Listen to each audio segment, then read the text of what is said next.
Brooklyn Bridge. It connects the New York City boroughs of Brooklyn to Manhattan.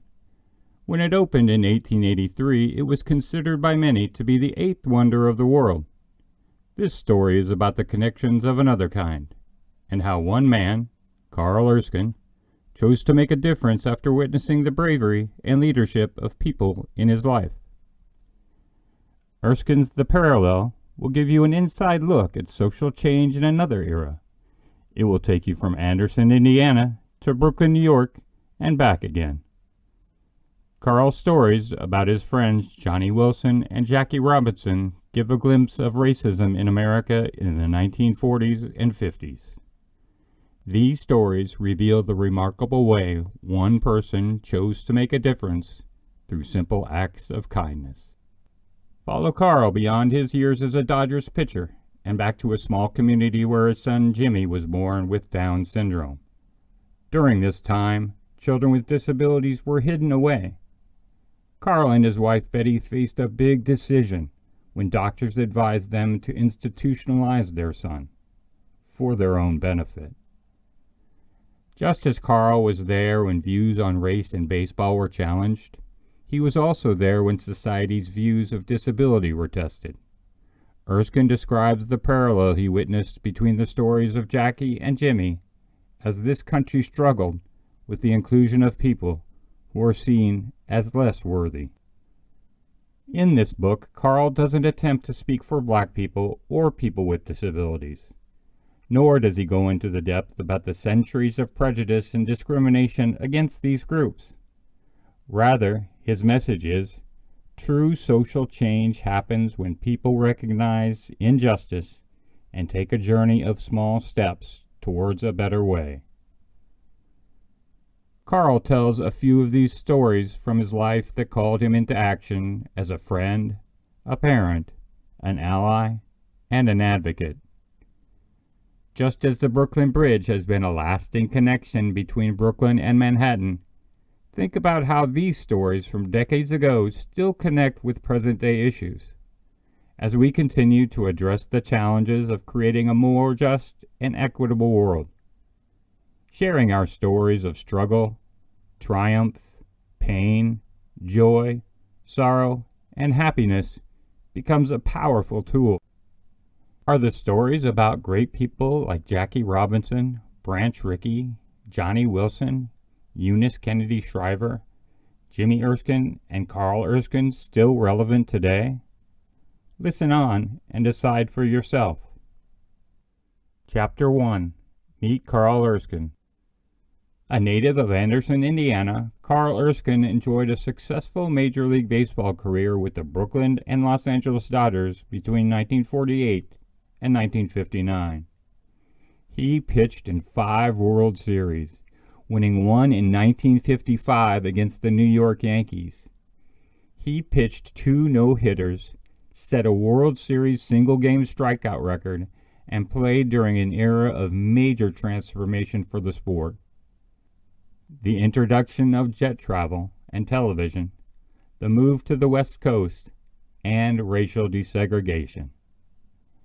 Carl wrote The Parallel in 2012 for Special Olympics Indiana to help launch the Carl and Betty Erskine Society for Planned Giving. Carl has also written Tales from the Dodger Dugout in 2004 and What I Learned from Jackie Robinson in 2005. Following his retirement as a player, Erskine worked for 1 year as the commentator for Saturday afternoon telecasts of Major League games with play-by-play announcer Jack Buck. He then coached the Anderson College baseball team for 12 seasons. Carl also became a community leader, participating in numerous organizations and businesses, including serving as the president of Star Bank in Anderson. He was honored by the Anderson Community School System when they built a new school, Erskine Elementary. Carl even has a street, Erskine Street in Brooklyn, named after him. Erskine was honored in 2010 with the Sachem Award, the highest honor presented to an Indiana citizen, recognizing a Hoosier whose stature, moral character, and good works have had a profoundly positive effect on the state. Let's listen to Carl in his own words. On June 10th, 1955, with 22,000 in attendance at Ebbets Field, I pitched against the Chicago Cubs. My curveball baffled the Cubbies that evening, as I struck out 8 and allowed just 4 hits in a complete game shutout. I don't remember that night because of my pitching, though. In my career, I came up to bat 636 times. My lifetime batting average was 156, but on this night, I hit what proved to be the only home run of my entire big league career. The blast was off Cubs pitcher Sam Toothpick Jones in the bottom of the 5th inning. Jones was one of the fiercest pitchers in the National League. His curveball was nasty. It was big, and it broke late. And Sam had one of the best nicknames in baseball because he always pitched with a toothpick in his mouth. As it turns out, we won the game 7-0, so my home run didn't make the difference in the game. But it did make a difference to Jones. He was so upset to have given up a home run to the opposing pitcher that he threw his toothpick down on the mound. Chapter 2. Take bitter and make it better. I quickly found that in professional baseball, the baseballs were all white, and so were all the players. In America, there was a prohibition against a black player on a white team, or vice versa. It was called segregation. But Branch Rickey, the famed general manager of the Brooklyn Dodgers, had a strong motivation to use his leadership to break this color barrier because of his experience as a coach at Ohio Wesleyan University. The 1904 Wesleyan team had a black player on its roster.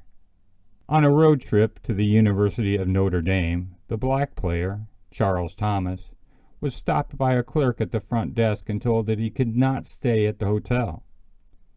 Rickey intervened and insisted that Thomas be allowed to stay in his room.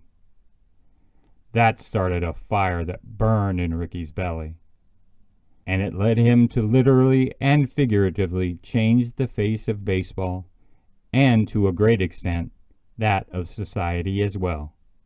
So when Rickey became general manager of the Dodgers, he sent his scouts out to find a black player in the Negro League who had unquestionable talents, but who also possessed the intelligence, self-discipline, and overall character to handle the challenge of segregation, or as Rickey called it, the bully. He knew this player had to possess a balance of qualities to make it. The finalist from a long list of talented black players was Jackie Robinson. Rickey signed Jackie to a contract with the Montreal AAA affiliate of the Brooklyn Dodgers to play the 1946 season. Jackie posted an outstanding record and was promoted to the Brooklyn Dodgers for the 1947 season. Jackie, a lone figure, was to face segregation head-on.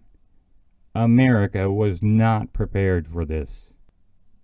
Even in the century following the Civil War, the Jim Crow era, customs, traditions, and prejudices would die slowly, if at all.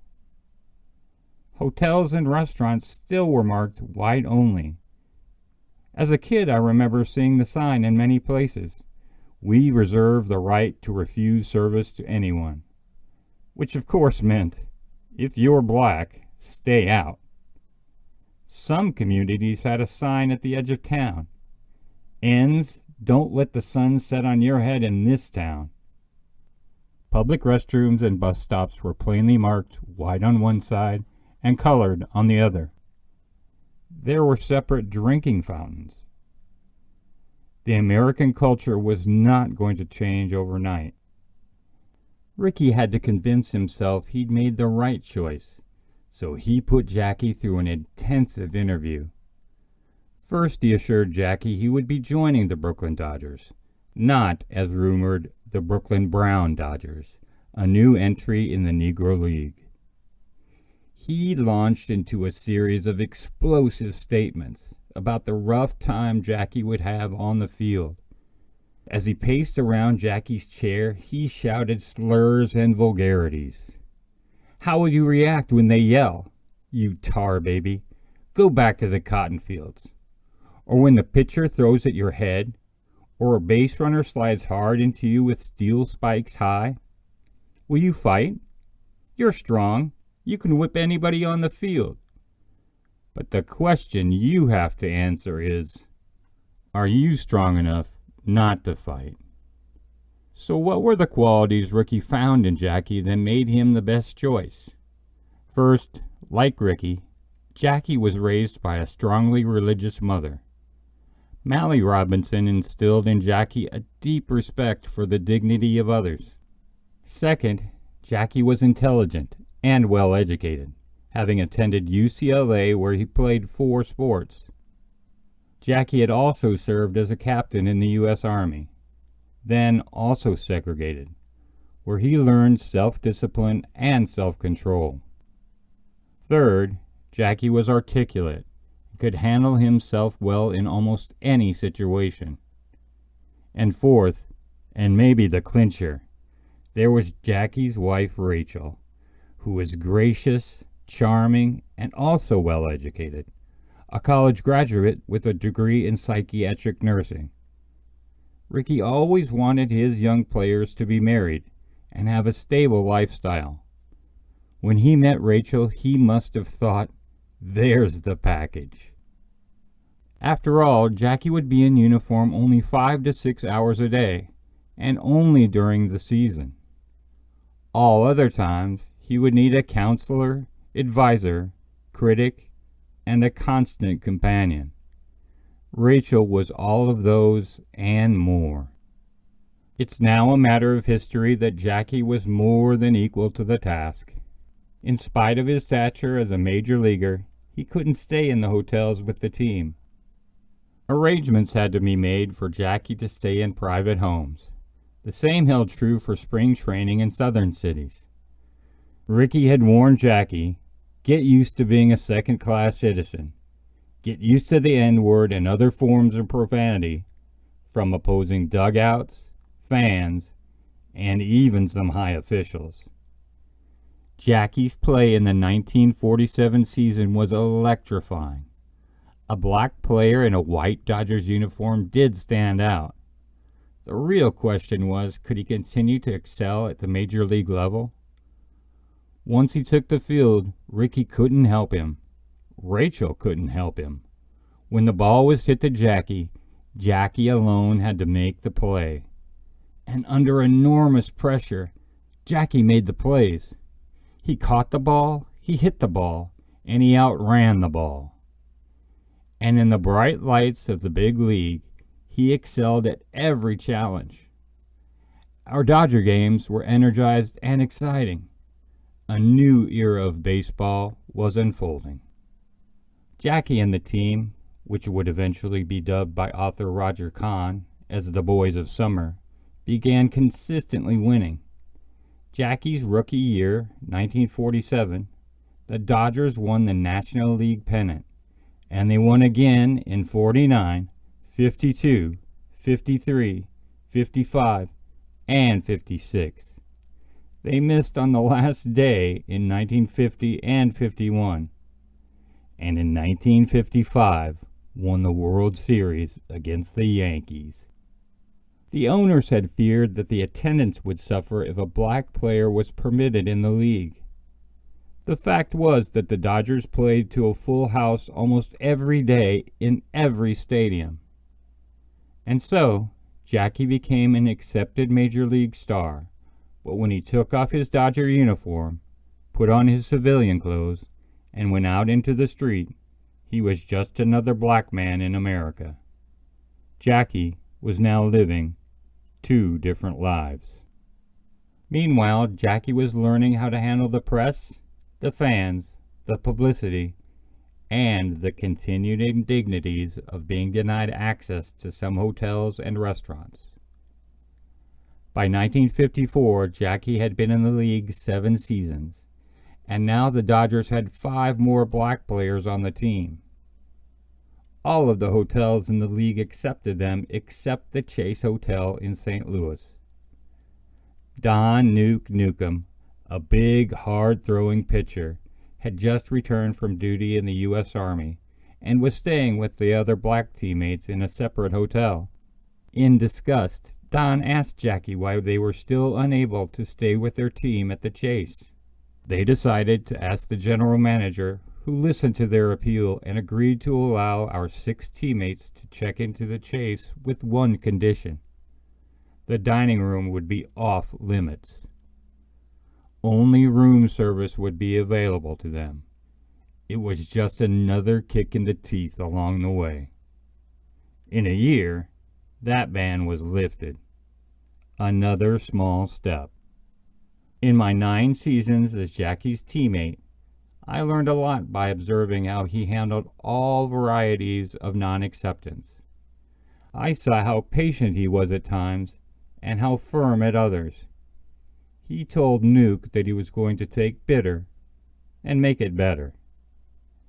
He often said he was sick of hearing, "Wait till next year," or "Don't push it, take it slow, give it some time, quit complaining." Little did I know at the time that Jackie was preparing me for a challenge of my own that would parallel his long and arduous journey. The beautiful part was not only was Jackie teaching me, he was teaching America. People watched Jackie and admired, respected, and accepted him. Jackie once said, "I'm not concerned with whether you like me or dislike me. All I ask is that you respect me as a human being." Jackie caused hearts and minds to change. He caused America to see how wrong segregation had been and how enriching acceptance had become. Jackie's motivation is summed up in his own words. A life is not important except the impact it has on other lives. In my opinion, black leadership has been slow to credit Jackie with being a force for civil rights and recognizing Jackie as more than the first black major leaguer. At the time, Jackie must have seemed too radical.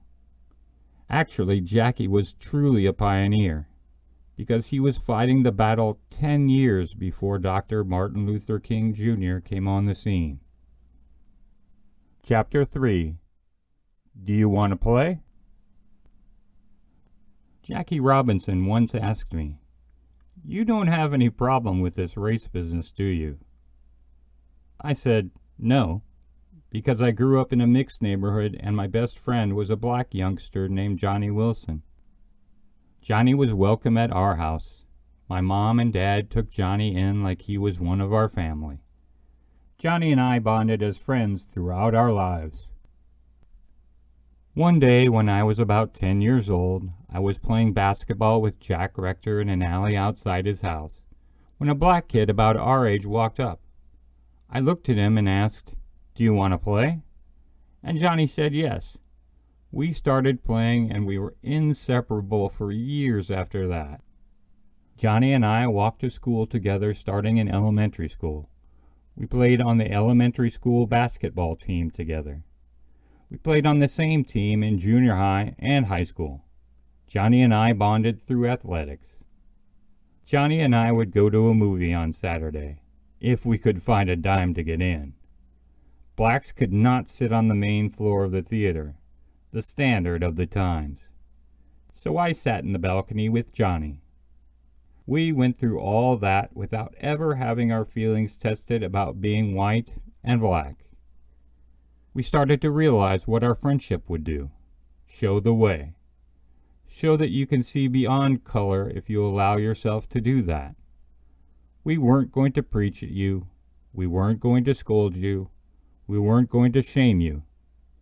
We would show you. The beauty of our friendship was that we didn't see each other through the lens of color. We were able to get together no matter what.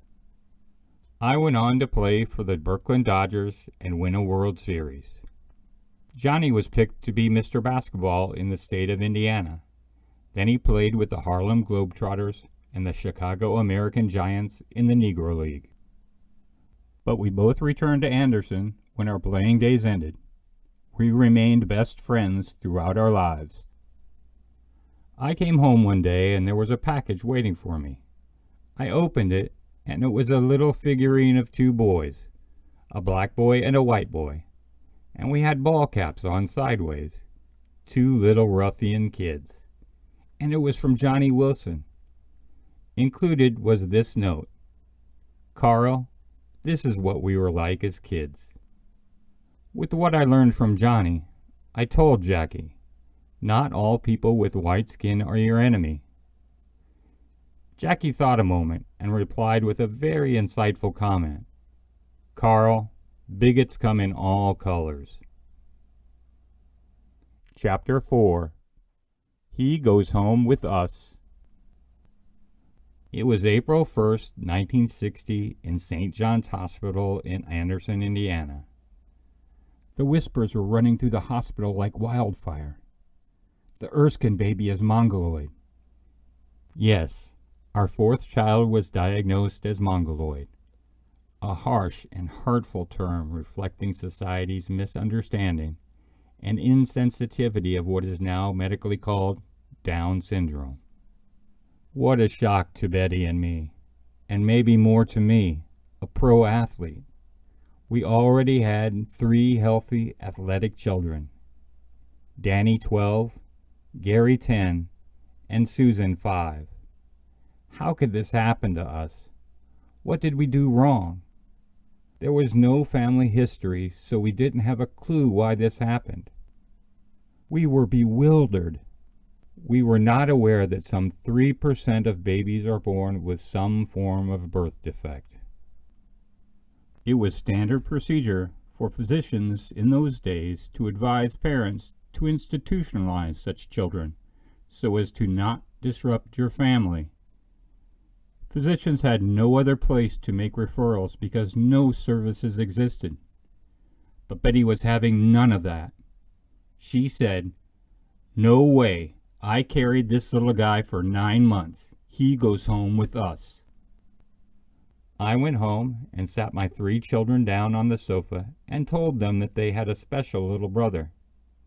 I told them he would need their help because he would be slower to learn to walk, ride a bike, swim, and other things they could do. As it turned out, that was the greatest speech I ever made. My kids were great with Jimmy from day one. All 3 never hesitated to bring their friends home.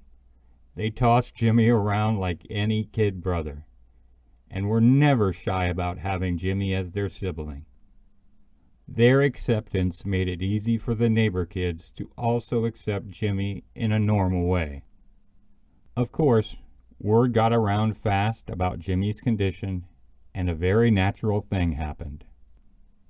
Other parents, understanding our shock and bewilderment, contacted us. The first arm of support outside our family came from Bill and Phyllis Howard. Their son Ricky was 1.5 and had Down syndrome. Another was a young physician named Emerson Harvey, whose son was born at the same time as Jimmy. He was the couple's first child and was severely disabled. When he called me, he too was overwhelmed. "Carl, do you realize that our little boys have special needs for special services, but there are absolutely none?" he said. "Do you know other parents to call to discuss what we can do?" We set a meeting at the YMCA and shared our concerns. That was a small beginning and the first tiny step. With no funds and no power base, we didn't have much encouragement. This was not so different than Jackie and Rachel Robinson stepping into an all-white world with limited resources and few allies. It was to be a long haul. Parents continued to meet and slowly made some progress. Patience was the key. 3 churches opened their doors during the week and allowed space for some volunteer programs. This was forerunner to a sheltered workshop that would ultimately become a comprehensive campus of services for people with developmental disabilities of all ages. Jimmy was now up and running, literally. He was quick as a cat and kept Betty in constant motion. She rescued him from a narrow ledge outside a second-floor bedroom window and from the roof of our garage. His favorite runaway was going next door to Mrs. Lamy's house, where she had 5 poodles. Jimmy loved to make them bark. He would go to her back door, bang and shake the door when she was away, and set the dogs into a frenzy of high-pitched barking. Problem was, that would activate her security alarm and alert the police. With police cars out front, red and blue lights whirling, and neighbors watching, a very embarrassed Betty would have to catch Jimmy and explain to the officers. Another bad habit we tried to correct was Jimmy's unpleasant noises at the dinner table when he didn't want something. This also happened when we were out with friends or in a restaurant. I decided to teach Jimmy to say, "No, thank you."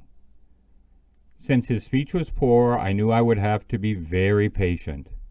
"Please, Jimmy," I would plead, "say no thank you." Over and over I would remind him, "If there's something you don't want, Jimmy, just say no thank you." No progress.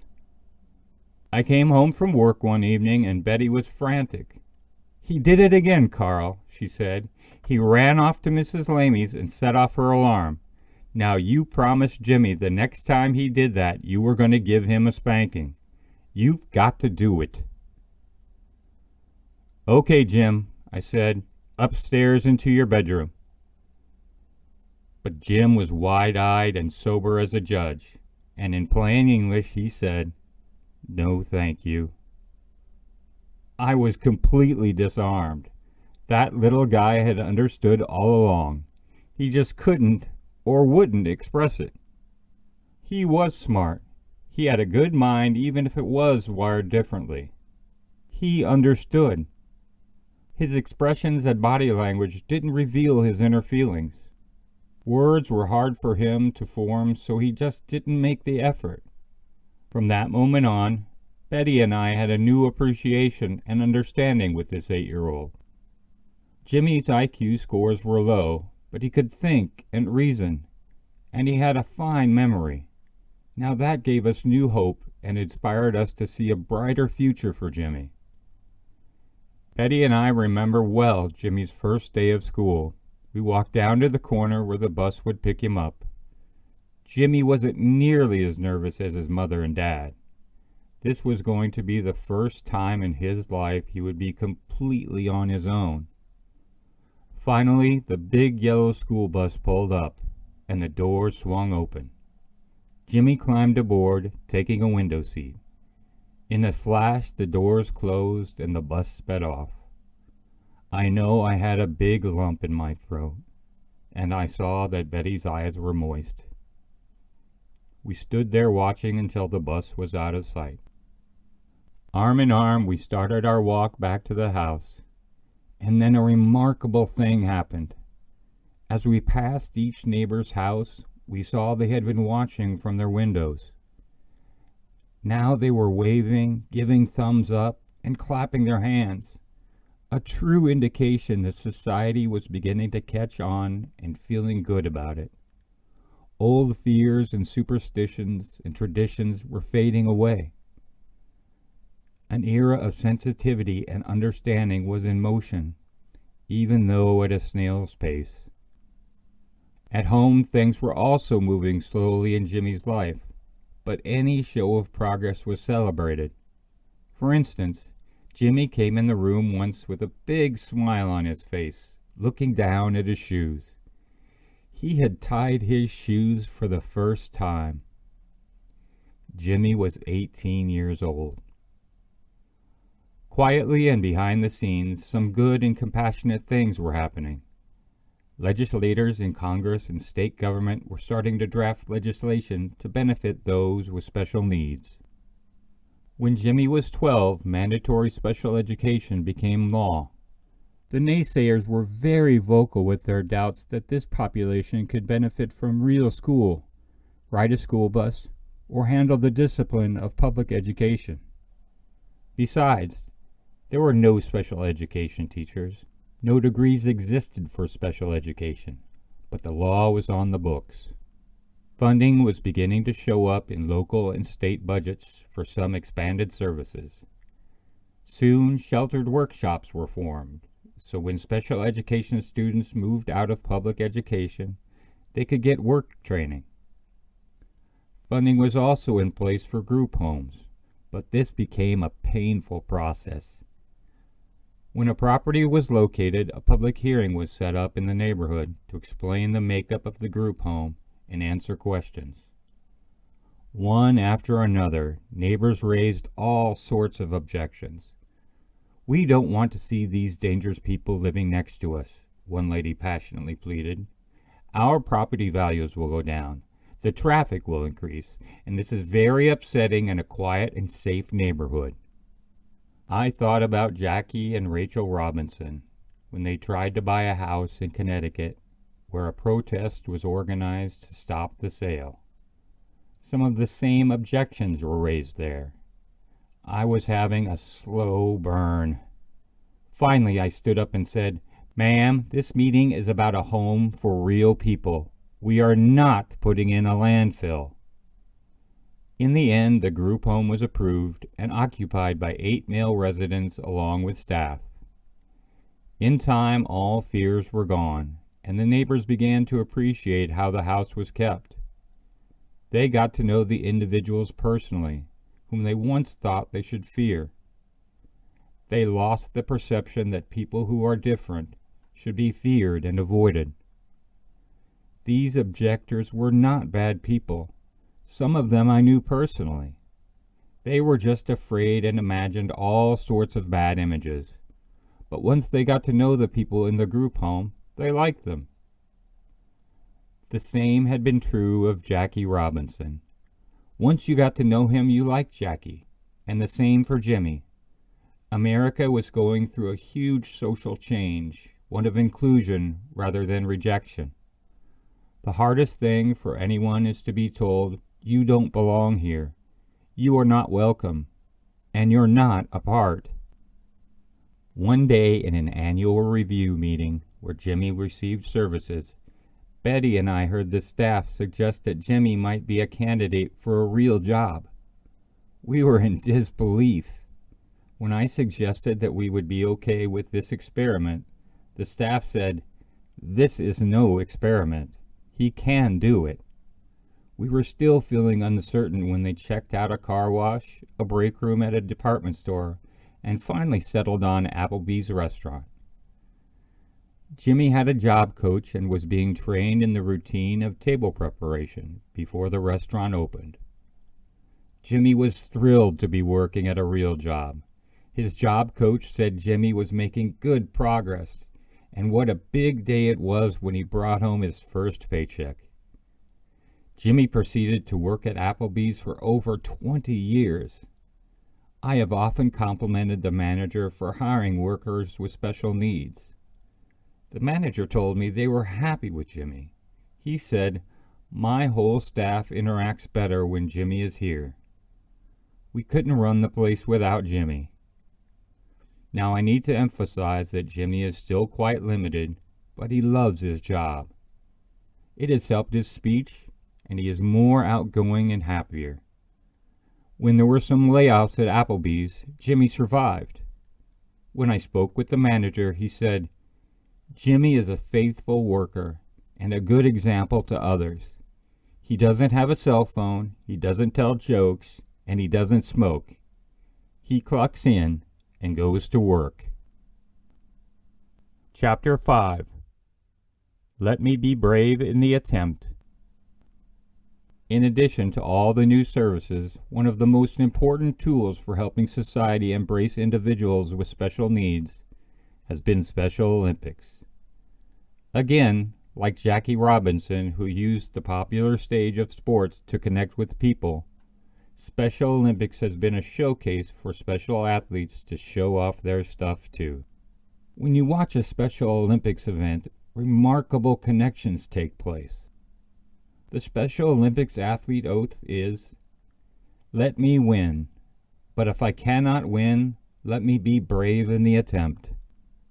First, you get a lift of just seeing these athletes on the field or court. Next, the competition amazes you and the enthusiasm is contagious. You also see great camaraderie with the competitors actually cheering for each other. But the greatest lesson of all is when a race is run. 8 participants are on the line. The gun goes off, and the runners break out into a variety of running styles. At the finish line, there are first place, second place, and so on. But, often, well behind the field will be the last place runner, struggling to finish. But when he or she crosses the finish line, they get the biggest cheers and applause. That doesn't happen in the real Olympics. This is the essence of Special Olympics and is the best yardstick for any of us to use to get the most out of what we've been given. Not racing against the clock or a competitor or someone else's record, but getting the most out of ourselves. Jimmy has been in Special Olympics since 1970. His room is filled with ribbons and medals. When I was introduced to Special Olympics founder Eunice Kennedy Shriver in 1970, she invited me along with an array of other professional athletes to be on the national coaching staff to speak on behalf of this new concept called Special Olympics. At one such function in Washington, D.C., I spoke to an audience at the John F. Kennedy Center. I had worn my World Series ring that day. As I finished my remarks, I mentioned the ring and how proud I was to own it. I described how my teammates, including Jackie Robinson, were all like excited little boys to get this ring. How could any achievement be greater? Then I pulled from my pocket a Special Olympics gold medal Jimmy had won at the Indiana State Games swimming the 50-meter freestyle. I asked the crowd to compare the two. Which was the greater achievement? The Dodgers, with several Hall of Famers and many other talented stars, were expected to win the World Series. But was Jimmy or others with limited coordination, poor muscle tone, and many other conditions not suited for athletics expected to excel in sports? To me, the Special Olympics was the greater achievement. It truly represents getting the most out of what you have been given. Chapter 6. Jackie and Jimmy, the Parallel. Helped by the mentoring of Branch Rickey, Jackie had a vision that went against the culture of that time in history. The separation of races had been passed down through generations. Even the post-Civil War era, it remained an accepted and virtually unchallenged social condition in large parts of America. The same was true for the mentally and physically challenged.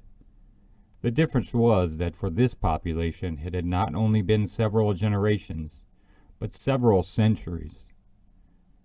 We should celebrate the fact that in our time in history, society has changed, and it's now the norm to bring everyone into the mainstream of life.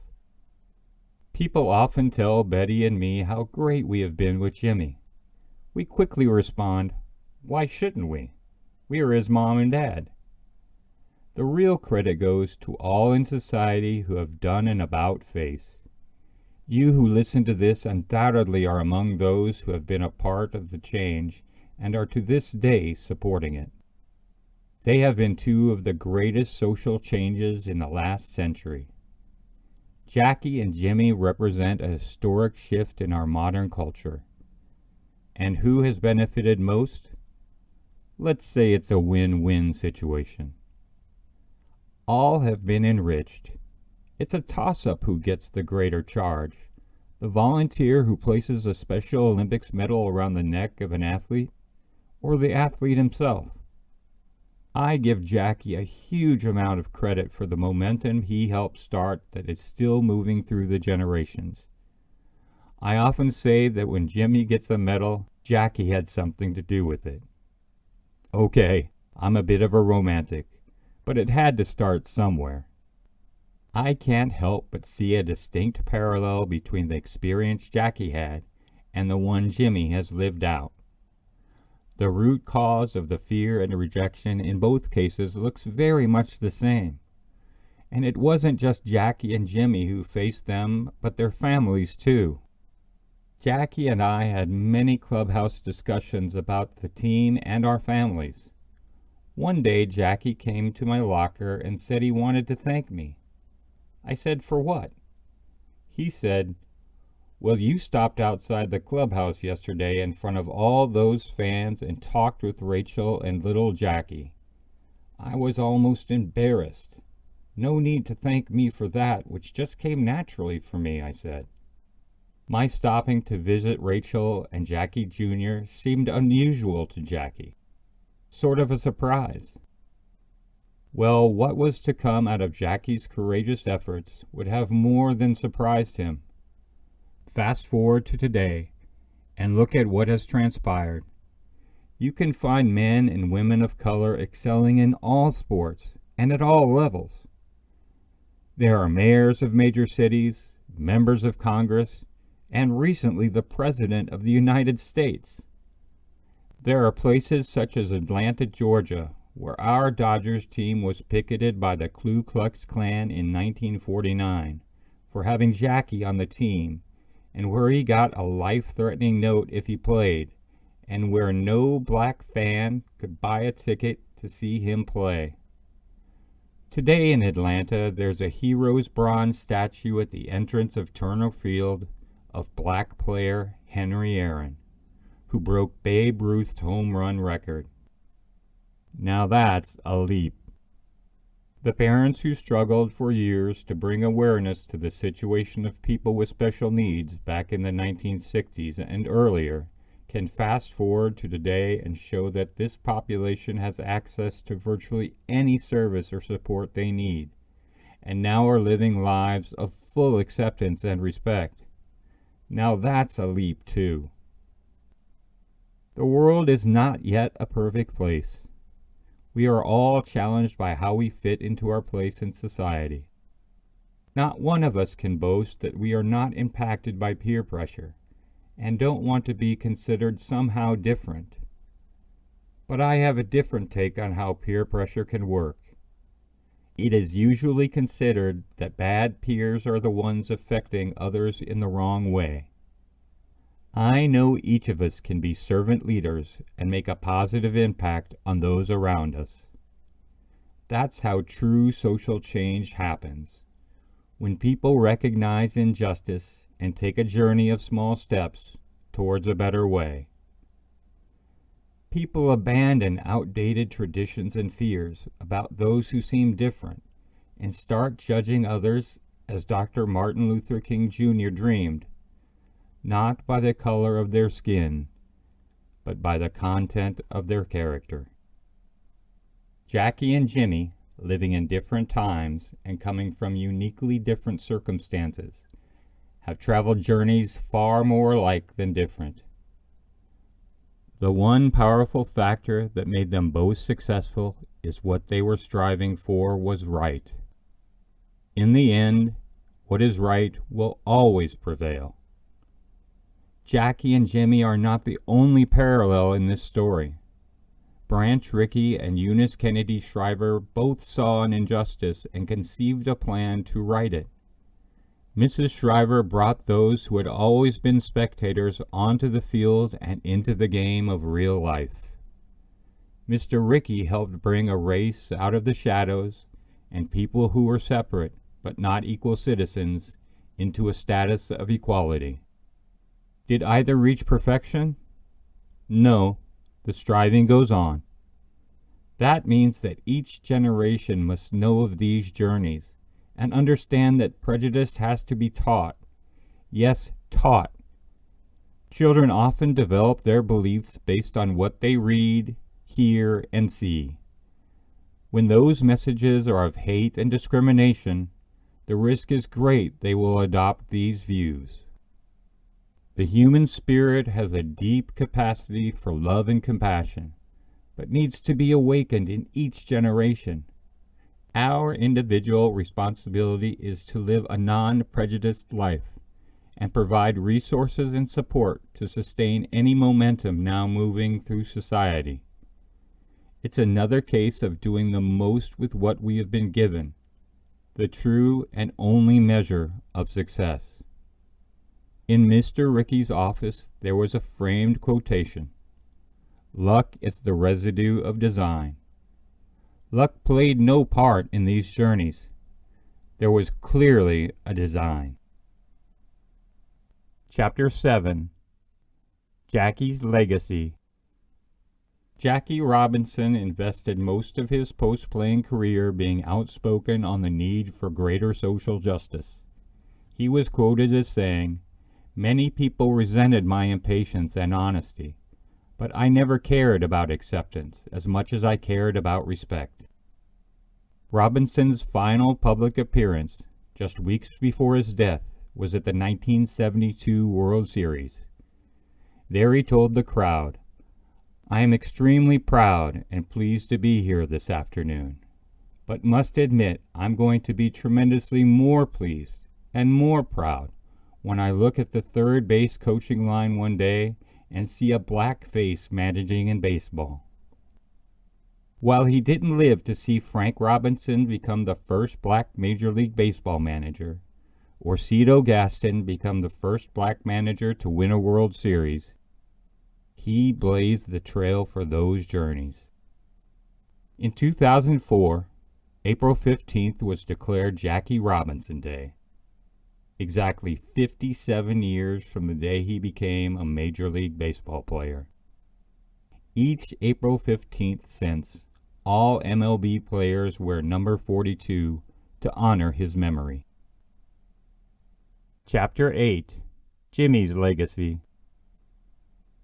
In his 50 years of participation in Special Olympics, Jimmy, like millions of people with intellectual disabilities, has shown the world that he is far more capable than once thought.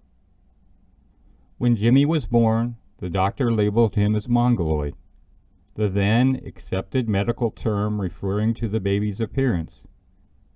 The term caused fear, shame, and panic.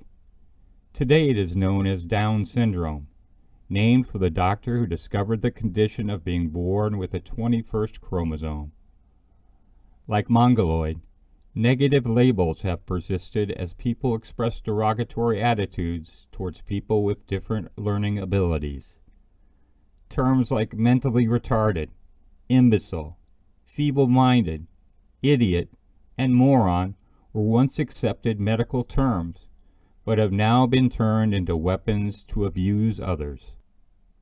Terms commonly used today for people with learning differences are developmental disabilities or intellectual disabilities, IDD. However, all people benefit when persons with IDD are welcomed and included in all aspects of society. Such inclusion is possible when people with disabilities receive the support they need.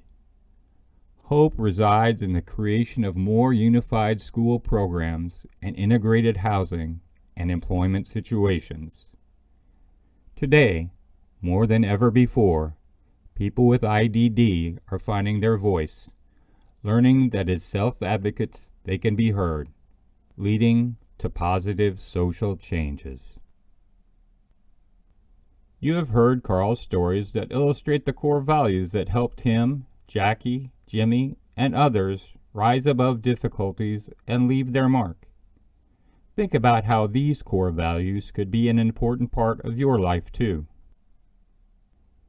Erskine core values. Integrity, being honest and having moral and ethical principles. Perseverance, having the ability to finish what we start. Loyalty, being faithful to a deserving cause or person. Respectfulness, showing admiration or appreciation for someone for their abilities, qualities, or achievements. Acceptance, being non-judgmental and welcoming to others. Grace, showing goodwill, generosity, or helpfulness to others. Humility, holding a modest opinion or estimate of one's own importance. Bravery, showing mental or moral strength to face danger, fear, or difficulty. Vision, having imagination or wisdom to think about or plan the future. Servant leadership, leading to enrich the lives of others, build better organizations, and ultimately create a more just and caring world.